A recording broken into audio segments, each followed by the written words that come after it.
Bien, d'abord par rapport au BISBI, je crois qu'il faut relativiser.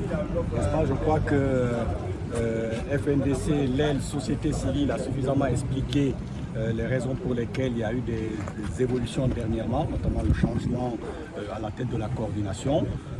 Il y a quelques remarques par rapport aux coordinations régionales qui estiment n'avoir pas été consultées, mais dans le fond, cela ne remet pas en cause, je dirais, le fonctionnement de l'institution.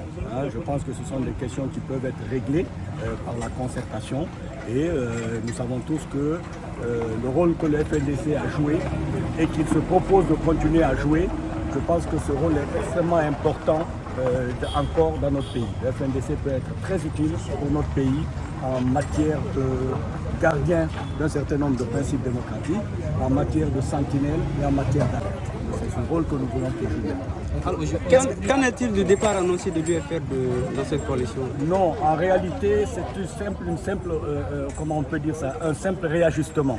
La vocation que le FNDC veut jouer maintenant s'apparente plus à son rôle traditionnel dans la société civile. Il est évident que nous sommes une entité politique. Nous estimons que bien étant en phase avec les idéaux du FNDC de façon générale, nos vocations pourraient éventuellement diverger sur un certain nombre de questions, mais la politique a son rôle à jouer, la société civile aussi. On peut les faire de manière très intelligente, mais encore une fois, nous nous réclamons comme membres fondateurs du FNDC, nous nous réclamons de ses idéaux, nous nous réclamons de sa vision et nous apporterons tout notre soutien pour que cette structure puisse continuer son chemin. Que des voix s'élèvent aujourd'hui contre le nouveau coordinateur et également que certaines voix aussi crient au détournement de fonds. Est-ce que cela ne décrédibilise pas aujourd'hui le combat mené par le FNDC? Non, bon, tout ça encore une fois c'est du domaine de la rumeur. Encore une fois, il faut établir les preuves irréfutables de ces allégations avant donc de porter des plaintes, n'est-ce pas? Jusqu'à preuve du contraire, s'il y avait des éléments factuels et des preuves irréfutables, je crois qu'elles seraient sur la table aujourd'hui et que la presse s'en aurait certainement servi comme élément de preuve ou élément en charge. À ce stade, je crois que ce sont quelques récriminations liées au manque de concertation.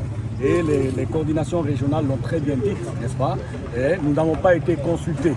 Bon, alors j'espère que la nouvelle coordination va faire l'effort d'aller vers ces coordinations régionales pour expliquer non seulement le principe de fonctionnement du FNDC, mais aussi éventuellement pour peut-être réajuster en termes de règlement intérieur le mode de désignation des futures structures de direction au sein du FNDC. C'est une œuvre dynamique.